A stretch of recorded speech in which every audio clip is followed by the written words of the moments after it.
I got the perfect thing to review for Easter.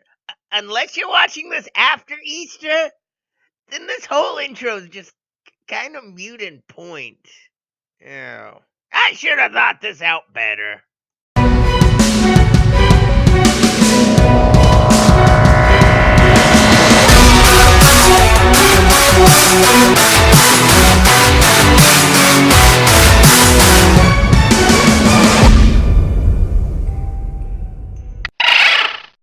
Hey there, ghosts and ghouls! Warlock Boo here.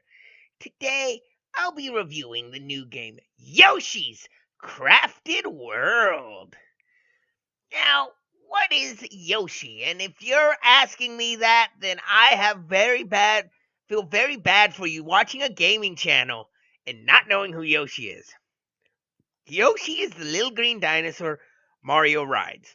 He has a tongue that can eat things and turn them into eggs. That's legitimately what he is. He's appeared in a bunch of spin-off games, even his own series, and this is one of them.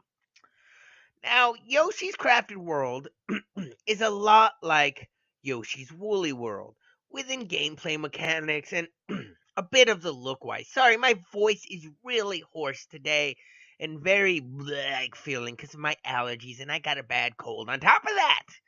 But I'm still reviewing for y'all. I love y'all so much. I'm reviewing through my pain and the near asthma attack I'm about to have soon.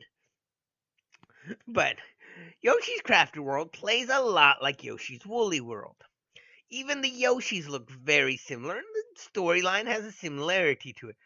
But it is very different at the same time from the Yoshi's Woolly World. That most people were connecting it with, going, oh, it's just going to be another Woolly World. It's not going to be that big. Well, it is big. But why is it big? Why is it interesting?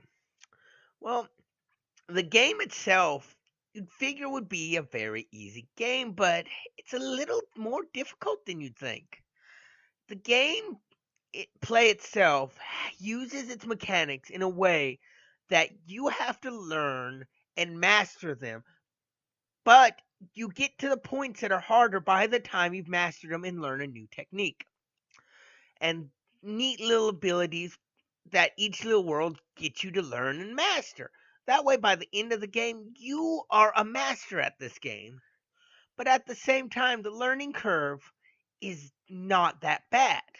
But at the same time, there is a slight difficulty to the game if you try and jump ahead or just not pay attention to how you're doing things. And it's a nice balance technique.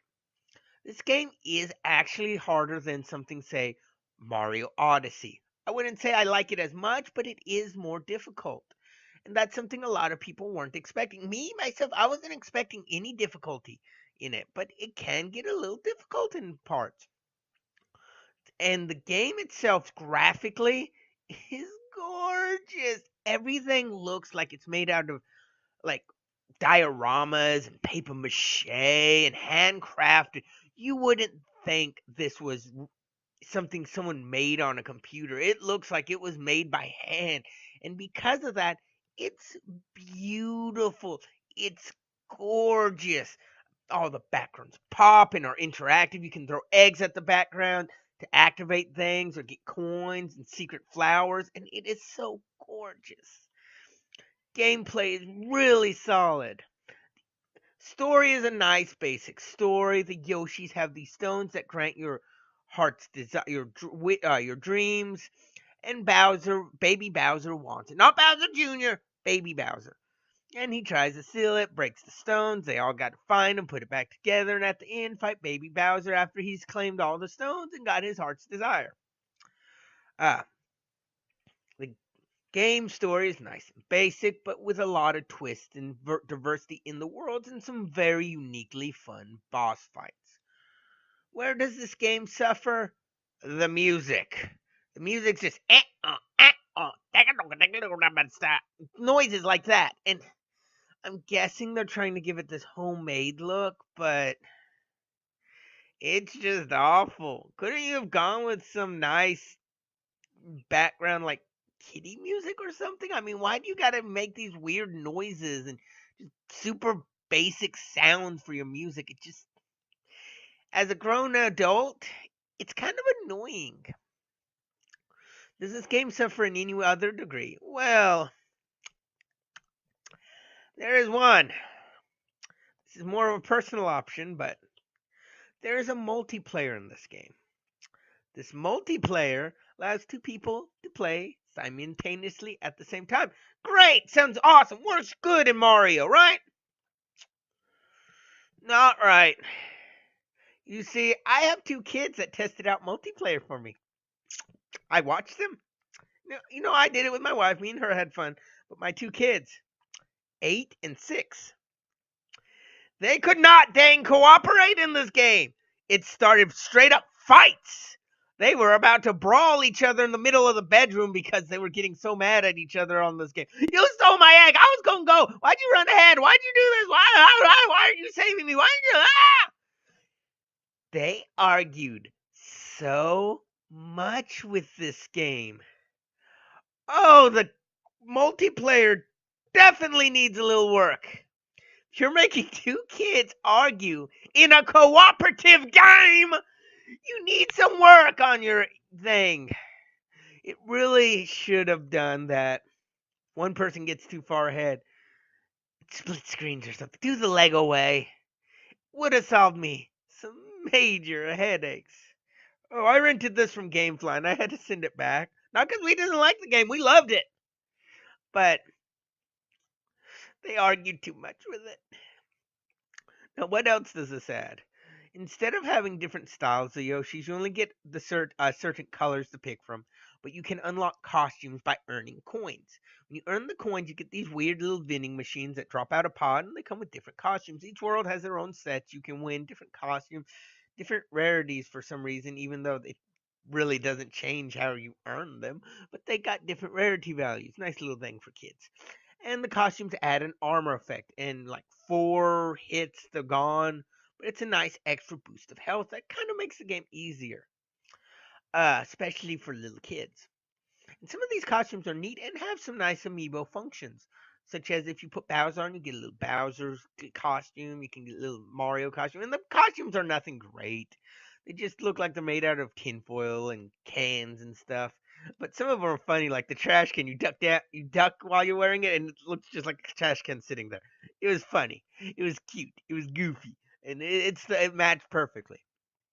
Uh, Other than that, the game itself just is a basic platformer with some very nice mechanics, very well put together, nice and solid, a nice little difficulty in it, but never too much.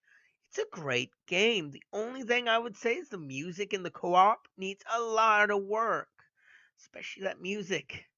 It's annoying. Seriously, it is very annoying. Go and listen to it. It is bad. Oh, it is so bad. I don't know why every other game series they give this great music to, but Yoshi gets the short end of the stick. But what do I rate this game? I'll rate it a 9. It is a solid 9. It is a great game. If they could fix up some stuff, it would be better. But it's a 9. It's a really good game. It's a keeper. You go out, you buy this game, you played, and you tell me what you think of it. Now, I do have some future news for this channel. You see, I'm working on a series. It's an old series that I'm redoing again called Lore Dive. Now, once this series comes out, I will still be doing my reviews. I will still be doing all my normal stuff, but at least once to twice a month, I will be doing a Lore Dive episode where I will talk about the lore, the information of different characters, and what they're based off of real world myths or animals, and give you that. Think kind of like Gaijin Goomba does, except I'll be covering more Western myths, more European myths, things like that. So while he does Japan, I'll be the Warlock Boo here. We'll be covering Western and Europe. Not to say I'll never dive into Japan. Like I really want to do some episodes on some of the creatures on Sakurai. So I probably will. But my first episode will be on the Bard. You see him in all the video games, in all kinds of RPGs. So Is a bard like anything really, or is it just a complete waste of time? I'll tell you that, and then my second episode will be on Galuk, the Pokemon myth, and what his myth in the real world is based off of. But until then, this has been Warlock Brew. Hoping to be spoken y'all later. Bye.